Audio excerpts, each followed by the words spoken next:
7 sinais de cansaço emocional constante.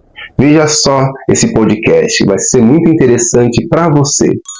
A mente passa a madrugada inteira processando pendências, antecipando crises, elaborando aquelas listas mentais de tarefas que nunca têm fim. A gente se acostumou a olhar para essa exaustão extrema e chamar isso de ética de trabalho ou de resiliência, sabe? É um estado de hiperatividade noturna que drena a energia basal antes mesmo do dia começar de verdade. Imaginemos a seguinte cena. Uma executiva de alto escalão, que também é mãe, acaba de estacionar o carro na garagem. Isso depois de um dia de, 14 horas de trabalho. A apresentação para a diretoria foi impecável, a equipe tá super alinhada. Do perfeito no papel, né? Exato, pro mundo exterior ela é uma máquina de produtividade e competência. Mas, de repente, ela olha pro celular. E aí vem o gatilho. Sim. Ela vê uma mensagem super inofensiva no grupo de WhatsApp da escola, pedindo para mandar um prato de doce para a festinha de sexta-feira. E, nossa, ela simplesmente desaba. Caramba. Ela começa a chorar compulsivamente no volante. A tela principal da vida dela parece, perfeita, com um design lindo e tudo funcionando. Mas nos bastidores a coisa é bem diferente. Exatamente. O sistema interno está em colapso absoluto. Então hoje, dia 28 de março de 2026, a nossa análise aprofundada mergulha num artigo recém-publicado pelo especialista Rodolfo Dias. Um artigo fantástico, por sinal. Muito bom. E ele é focado justamente nesse cansaço emocional constante. E o recorte que ele faz é fascinante, focando em mulheres que lideram empresas e famílias da região de Belo Horizonte. Pois é, e esse é um cenário que ilustra perfeitamente uma das maiores epidemias silenciosas da nossa época. Com certeza. A gente se acostumou a olhar para essa exaustão extrema e chamar isso de ética de trabalho ou de resiliência, sabe? Nossa, o tempo todo. Mas o que essa pesquisa faz é tirar a máscara da produtividade a qualquer custo e revelar o verdadeiro custo neurobiológico e social de manter essa engrenagem girando. Hoje é dar nome a isso. Mostrar que não é frescura. Mostrar que existe uma mecânica clínica por trás dessa fadiga e, principalmente, uma saída estratégica. Beleza, vamos desvendar isso. Vamos lá. Para entender como chegamos àquele choro no carro, a gente precisa olhar para a carga interna. Para mim, é como um computador com 50 abas abertas no navegador. Boa analogia. O processador fica derretendo. Exato. A bateria sendo drenada em segundo plano.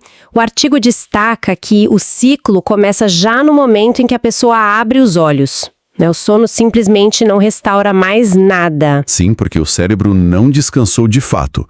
O corpo pode até estar deitado, imóvel numa cama, por 8 horas, mas a atividade cerebral continua operando em altíssima frequência. Como se estivesse trabalhando o turno da noite. Exatamente isso. A mente passa a madrugada inteira processando pendências, antecipando crises, elaborando aquelas listas mentais de tarefas que nunca têm fim. Nossa, que exaustivo. É um estado de hiperatividade noturna que drena a energia basal antes mesmo do dia começar de verdade. O que explica aquela irritabilidade que parece vir do nada, né? Aquele choro pela mensagem do doce da festinha. Não é sobre o doce. Não é um aborrecimento real com doce em si, é uma reatividade desproporcional, porque a margem de manobra emocional daquela mulher já amanheceu no negativo. O que é fascinante aqui é a neurociência por trás dessa reatividade toda. Na prática clínica, chamamos isso de hipervigilância emocional. Hipervigilância emocional, explica melhor isso. É assim, o sistema nervoso central é meio que sequestrado. Ele passa a operar num estado de alerta contínuo, interpretando a rotina não como um conjunto de tarefas, mas como uma série de ameaças à sobrevivência. Nossa, ameaças à sobrevivência. Só por causa da rotina? Sim.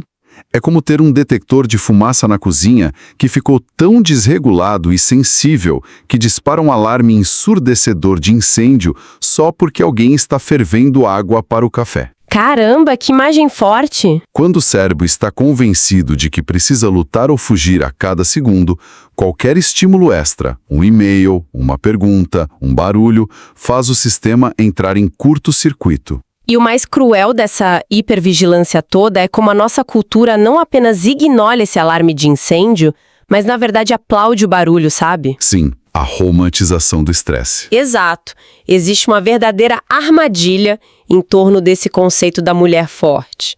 As pessoas olham para essa profissional que está carregando o mundo nas costas e dizem, nossa, eu não sei como ela dá conta de tudo, ela é uma guerreira. Uma guerreira que está sangrando por dentro. E ao ouvir isso, a pesquisadora Brené Brown tem um trabalho fantástico sobre isso, a gente vê como a negação da própria vulnerabilidade acelera a queda de grandes líderes. Com certeza. A sociedade romantiza tanto a sobrecarga que a pessoa internaliza que pedir ajuda ou simplesmente parar um pouco é um atestado de fracasso. E essa validação externa cria uma prisão interna. O ambiente exige invulnerabilidade, né?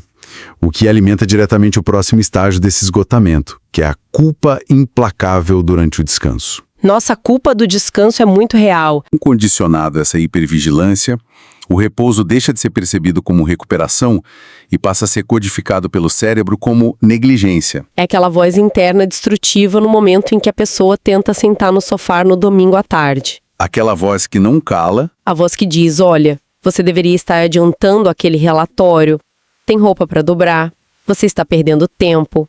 A hipervigilância vira uma arma contra o próprio indivíduo. E se o alarme de incêndio continua tocando e a pessoa simplesmente se recusa a sair da casa ou apagar o fogo, a consequência natural é que as chamas começam a atingir a estrutura física. O alerta mental transborda, né? Invariavelmente. O alerta mental vira um sintoma tangível. A mente cala, mas o corpo ganha um megafone. E como é que isso aparece na prática? Bom, um dos primeiros sinais clínicos desse transbordamento é a anedonia. Anedonia? Isso. Que é a perda repentina e profunda de prazer em atividades que antes traziam muita alegria. Ah, tipo as coisas do dia a dia. Sim. Aquele café com as amigas, a série favorita na televisão, o hobby de fim de semana. Tudo isso passa a ser visto como um esforço monumental. Como se fosse apenas mais uma tarefa exaustiva na agenda. E por que isso acontece mecanicamente? O cérebro simplesmente desaprende a se divertir? De certa forma, sim, porque é uma questão de alocação de recursos neuroquímicos. O cérebro de uma pessoa em hipervigilância crônica percebe que a energia está criticamente baixa. Entendi. Ele precisa economizar. Exato. Para garantir a sobrevivência básica, trabalhar, alimentar os filhos, pagar contas, ele desliga ativamente os centros de recompensa e prazer. Nossa! Produção e a recepção de dopamina despencam. A anedonia não é preguiça. É o cérebro entrando em modo de economia extrema de bateria. Ele desliga os aplicativos de lazer para manter o sistema operacional básico rodando. E quando o modo de economia de bateria não é suficiente, o hardware começa a quebrar. É o momento da somatização, né? O corpo começa a gritar. A pessoa passa a ter enxaquecas terríveis, uma tensão na cervical que parece cimento, insônia crônica e o sistema digestivo que, para de funcionar direito. Esse último é um clássico. É como continuar dirigindo um carro a 120 por hora na estrada e quando a luz vermelha de verificar motor acende no painel, o motorista simplesmente coloca uma fita isolante preta por cima da luz para não ver o aviso. Excelente imagem. Ignorando o problema. O carro até continua andando, a viagem segue. Mas a falta de óleo está criando um atrito interno absurdo. Os pistões estão rangendo, o calor está subindo e o bloco do motor está sendo destruído a cada novo quilômetro. E a fricção desse motor humano tem explicações biológicas muito diretas. O intestino desregulado que você mencionou, por exemplo, não é uma coincidência. É físico mesmo. Totalmente.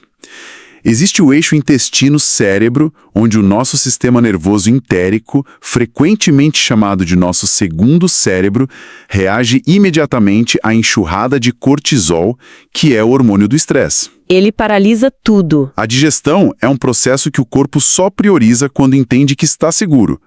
Se a mente diz que há um predador à solta, o corpo corta a energia da digestão. A somatização é a biologia forçando uma pausa que a psicologia se recusa a aceitar. O que cria um paradoxo muito solitário, não acha? A pessoa está fisicamente doente, emocionalmente drenada, mas continua lá. Liderando reuniões. Sim, resolvendo os problemas da família, sorrindo e organizando a vida de todo mundo ao redor.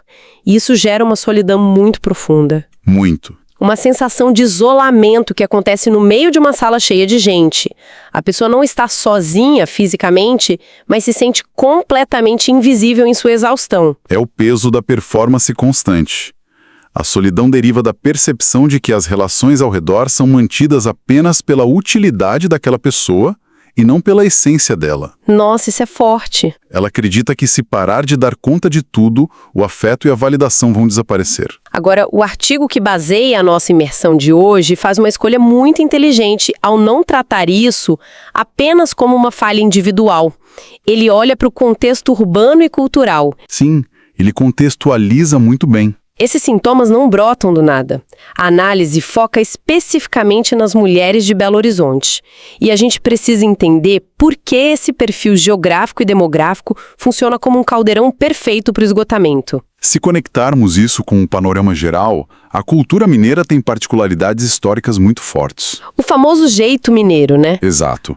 Existe a figura tradicional da matriarca mineira, aquela mulher que é o pilar emocional inabalável da família, que agrega, que acolhe a todos com uma mesa farta e que resolve as crises domésticas com serenidade. A provedora de cuidado absoluto. Sim, e essa é uma expectativa cultural enraizada há séculos. E aí você pega essa herança cultural pesadíssima de ser a cuidadora universal e joga no meio de uma metrópole moderna, competitiva com ritmo frenético de capital de negócios. A conta não fecha. A conta matemática simplesmente não tem como fechar.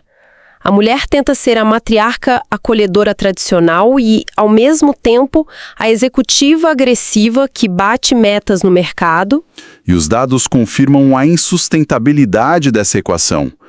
Cruzando o panorama demográfico, as pesquisas do IBGE sobre as capitais brasileiras mostram há anos o impacto brutal da jornada dupla e tripla das mulheres. Os números não mentem. Não mesmo. E quando sobrepomos isso aos estudos recentes da Associação Americana de Psicologia, focados no esgotamento de lideranças femininas, fica claro que não estamos lidando com um probleminha de gestão de tempo. Não é só comprar uma agenda nova. De jeito nenhum. É um fenômeno estrutural.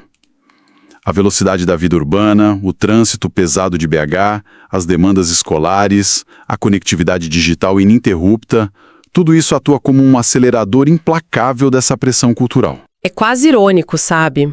A promessa da cidade grande e da tecnologia era nos dar ferramentas para poupar tempo. Mas efeito foi o reverso.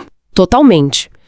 Na prática, essa infraestrutura toda só removeu as barreiras físicas que nos protegiam de trabalhar o tempo todo.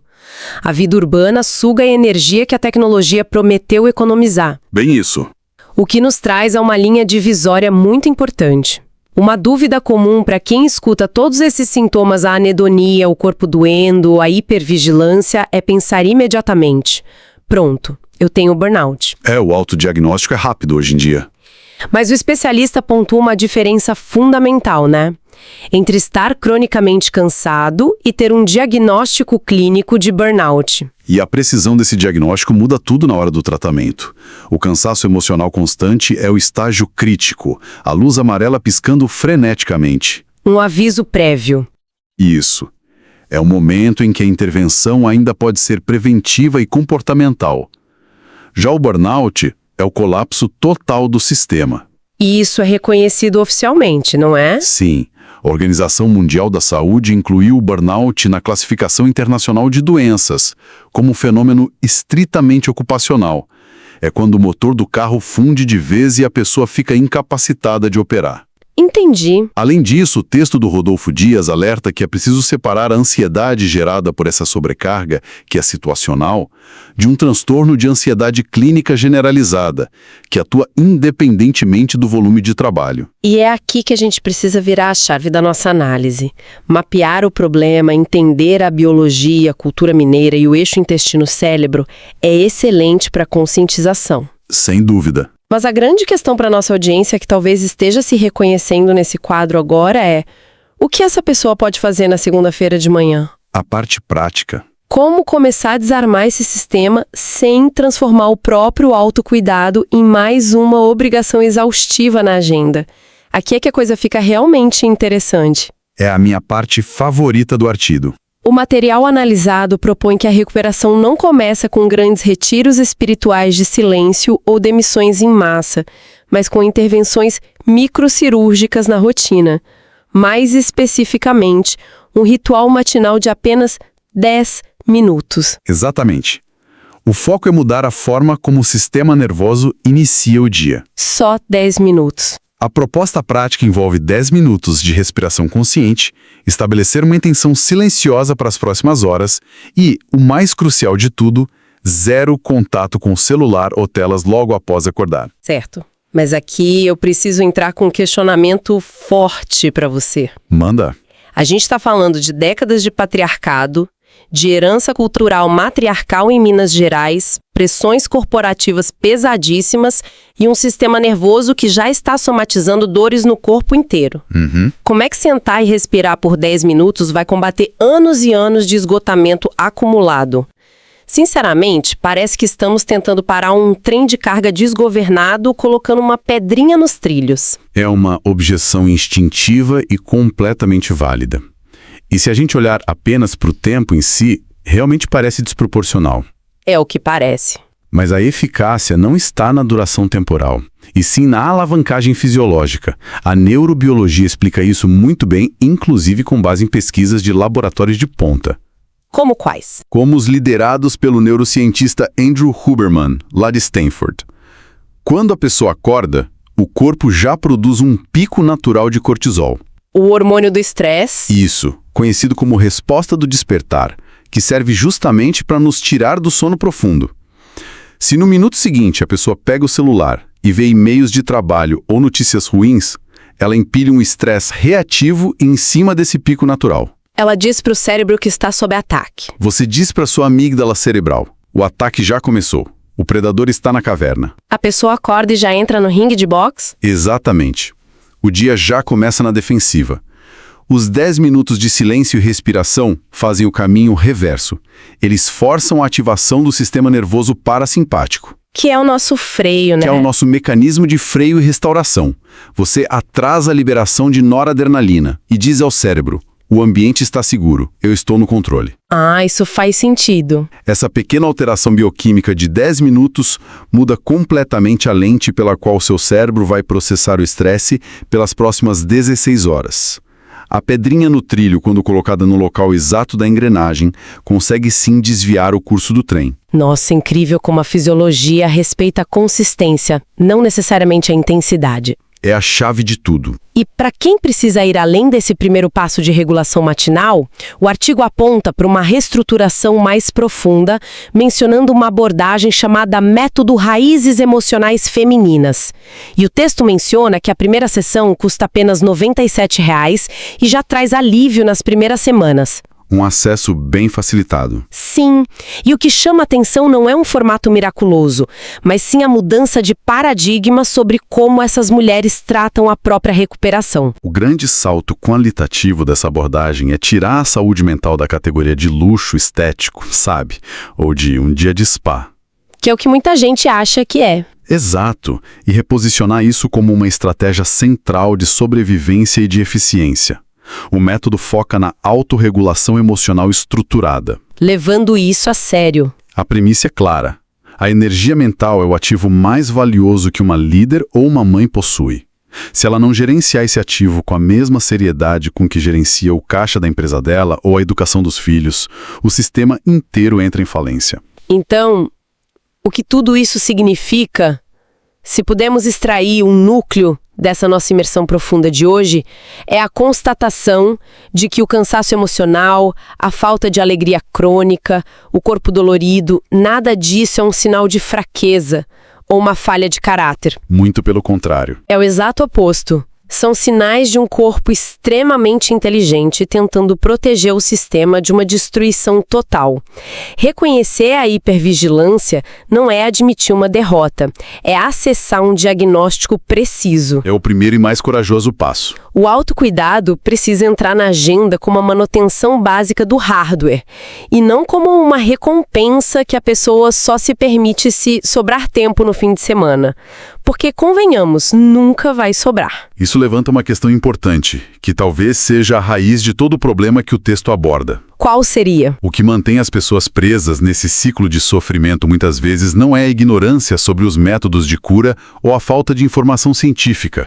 O verdadeiro obstáculo é a crença oculta, cimentada na identidade dessas pessoas, de que elas simplesmente não merecem o descanso. Nossa, a sensação de que não são dignas da pausa? Elas acreditam que precisam justificar uma pausa através de um esgotamento severo, quase precisando de um atestado médico para se permitirem dormir em paz.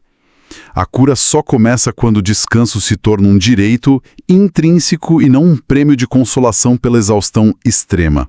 É uma mudança de software completa, não apenas de atitude. Exatamente. Bom, para a gente encerrar essa análise e voltando àquela imagem inicial do nosso sistema em colapso e do trem de carga, fica um pensamento para a nossa audiência refletir hoje. Vamos lá.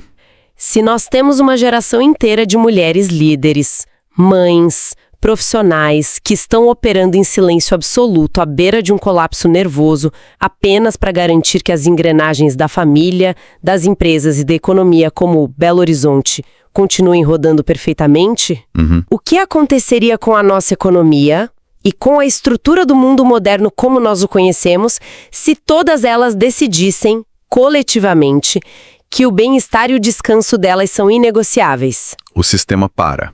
O colapso, no fim das contas, não seria delas. O colapso seria do próprio sistema, que se apoia de forma muito conveniente na exaustão invisível de cada uma dessas mulheres. Fica essa reflexão e essa provocação para quem acompanhou a nossa imersão de hoje. Até a próxima! Isso é saúde emocional feminina em Minas Gerais. É a oportunidade que você tem de estar cada vez mais realizando uma metodologia de raízes emocionais femininas para que você possa estar se compreendendo e expandindo cada vez mais o seu bem-estar neste exato momento. Clica no link e vamos juntos iniciar esse processo transformador através de uma metodologia científica de passo a passo. Eu sou Rodolfo Dias e estou aguardando você. Isso é saúde emocional feminina em Minas Gerais.